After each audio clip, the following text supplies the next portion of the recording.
and welcome to my channel. My name is Lucille, if you don't know me, and this video will be discussing 3 different topics. What to do when you're feeling unsafe, COVID vaccine updates, as well as the declaration for decriminalizing LGBT people and globally banning conversion therapy. Let's get right into it. Mentally, I was a ball going downhill that started rolling in April or May. One of the things that I struggle with is disassociation, which is something that people experience differently. For me, it mostly affects my memory. They call this disassociative amnesia. And this too can have different types. I find it harder to recall periods of my life that have been particularly stressful. For example, I struggle with remembering my junior high years and places that I've lived that were stressful.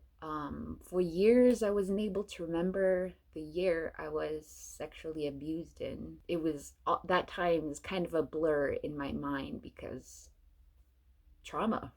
It only clicked earlier this year that I was 12 my 7th grade summer, and I'm 22, which means 10 years ago in June was my trauma anniversary. I say trauma anniversary because it's a very real thing. There's something called anniversary reaction.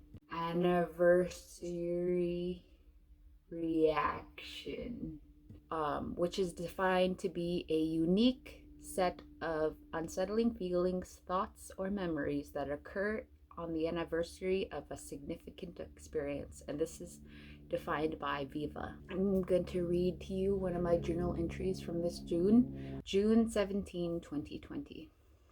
I knew it was going to be bad. I prepared myself for that. I felt the pre-rumbles and cried my eyes out. Today, it was different. I managed to delay it by watching Netflix, but I might have woken up with this feeling. It got so bad that I wanted to die, like, not passively, but for real. It's good I hadn't had reasons not to, and that I hadn't the energy to. Plus my friend. Thank the Lord, who may or may not exist, for her.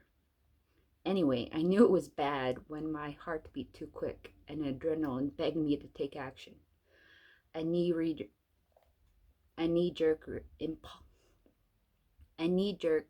impulsive feeling with a tinge of desperation to make that heavy feeling go away for good.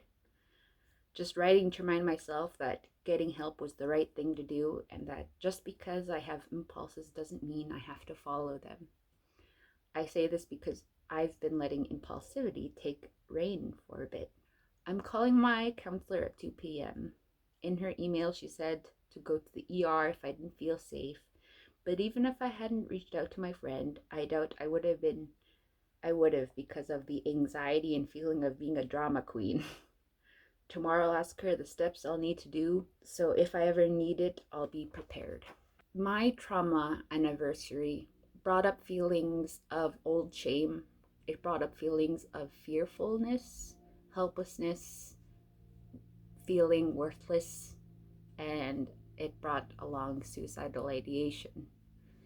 And I believe that came with the fear and with the shame.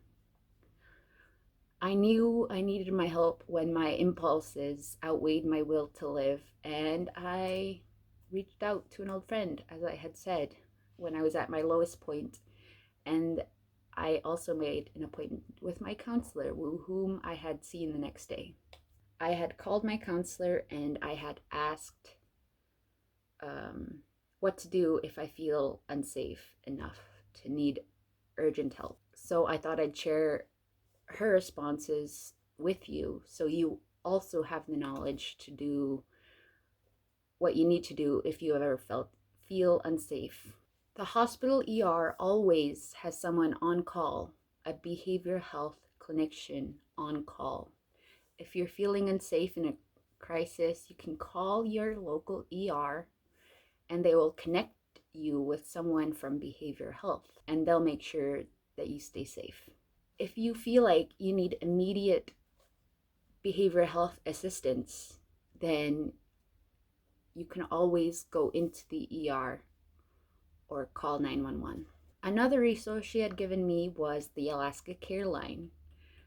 Their number is 1-877-266-4357. And my favorite line when I was looking on their website is under "It's okay to ask," and it says, "We Alaskans like to be known for our self-resilience, but when we cross the line to suffering in silence, it's no longer a good thing." I can attest to that very dearly because I struggle with communication.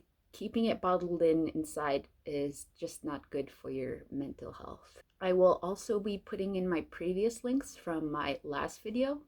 So if you live in Anchorage, Fairbanks, Kenai, Ketchikan, Wasilla, there are direct phone numbers and who you are reaching out to. I also have the Trevor Project phone number and chat and text down in the comments as well, for if you are an LGBT person and you are feeling unsafe. I also have the National Suicide Prevention Lifeline also in the comments, as well as the link to chat with a Lifeline person. My next update in regards to COVID-19 is just about the vaccine, because I've seen a lot of misinformation spreading around, so I thought I'd research the vaccine myself so you don't have to. This vaccine was developed by Pfizer BioNTech. Instead of the usual vaccine, which they take the part of the virus and inject inside of you, this is not that. This is the mRNA vaccine, and mRNA merely just stands for messenger RNA. This mRNA vaccine uses something called the spike protein, which ultimately will lead your body to make COVID antibodies. So if you already have the COVID and you get the vaccine, your body will now have instructions on how to defeat it.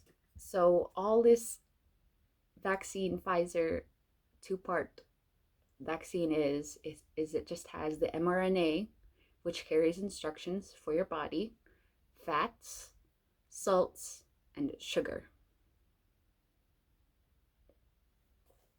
Yeah. Bethel received the vaccines last Wednesday, and I've heard concerns that they're testing it on Native people, which is not true because this vaccine had already went through a clinical trial. This clinical trial has had over 40,000 participants, ranging from 6 different countries with 99% success rate. Editing seal, I misspoke. It's 95%, but that's still a very high number. They tested both the vaccine and placebo to see if any of the trials were caused by placebo. I'd like to remind everybody that although this vaccine is being administered, we still have a heckin' lots of people affected by COVID. I had tried filming this video yesterday, and when I was filming and looking up the COVID America stats, it was only at 17.77 million cases, confirmed cases of COVID. I refreshed it earlier, and it's at 17.90 million positive cases. I refreshed it just now, and it's at 17.91 million. It's 9:30 and we have 17.96 million positive cases.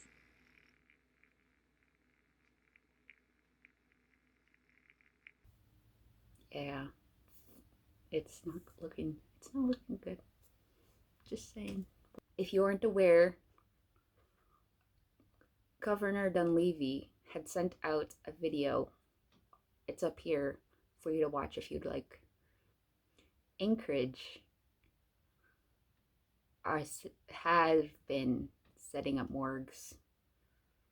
There's hospitals downstates and in Anchorage that are overfilled, and that's because people haven't been following COVID guidelines. They haven't been wearing their masks, they haven't been socially distancing, and this is the effect.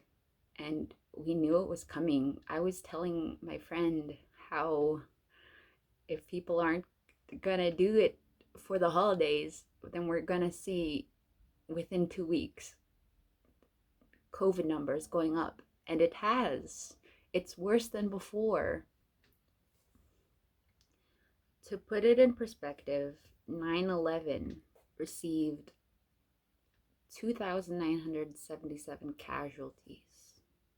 On the 16th and 17th of December, 2 individual days, we had received over 3,400 deaths, US deaths. That is despicable. And the numbers are only going to go up. We're killing ourselves with this virus. So please follow COVID guidelines, especially for Christmas, because it's getting ridiculous. On other positive news, there was a declaration released, and it has been signed by more than 370 figures representing 10 religions. They have come out with the Declaration of the Sanctity of Life and the Dignity of All, which is huge, and I'm so excited for it. All we're asking for our existence to not be seen as offense, for our existence to not be criminalized, and for our spectrum of sexual orientations and gender identities not be criminalized. It also calls for a global ban of conversion therapy, which is also really big. And conversion therapy is designed to change a person's gender identity or sexual orientation to suit the cisgendered straight image, basically. And I want to read their declaration for you because I love it so much. I think it's been worded very beautifully. Feel free to check out their video. They also declare it. Or you can go to gobalinterfaith.lgbt for more information and to sign.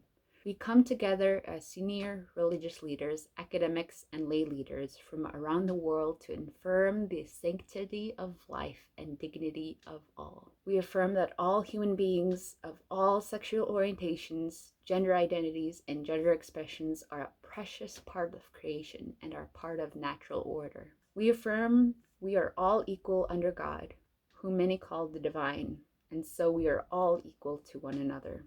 We therefore call for all to be treated equally under the law. We recognize with sadness that certain religious teachings have often, throughout the ages, caused and continue to cause deep pain and offense to those who are lesbian, gay, bisexual, transgender, queer, and intersex. We acknowledge with profound regret that some of our teachings have created and continue to create oppressive systems that fuel intolerance, perpetuate injustice, and result in violence. This has led and continues to lead to the rejection and alienation of many by their families, their religious groups, and cultural communities. We ask for forgiveness from those whose lives have been damaged and destroyed on the pretext of religious teaching. We believe that love and compassion should be the basis of faith and that hatred can have no place in religion. We call on all nations to put an end to criminalization on the grounds of sexual orientation or gender identity, for violence against LGBT people to be condemned, and for justice to be done on their behalf.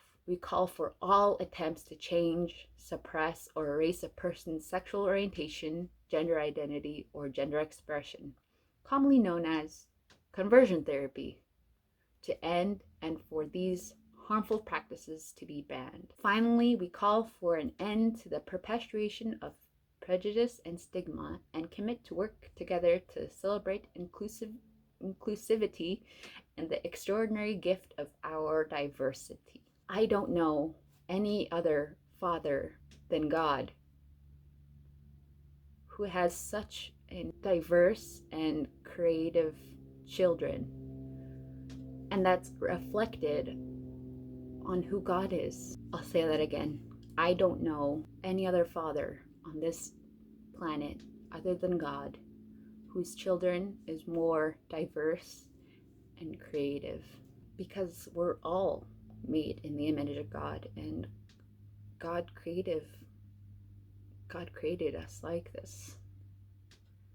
I just don't think that should be a reason for hatred and prejudice. And there needs to be a change on how we view humans. Society is based on man's design. Conversion therapy was created by man. God is love. God is love. God is love. And I think that's beautiful. I felt it was important to touch base on mental health and what to do when you're feeling immediately unsafe, especially with the holidays going on, since it could be a triggering experience for people. Please stay safe, wear a mask, and sign the declaration, please. It's at gobalinterfaith.lgbt. That's it. It's right here. Right there. Right here. Sign it. Wear a mask. Don't be a dumbass. Okay, love you. Bye. And what to do what you're feeling unsafe. Wait, I don't know what I just said.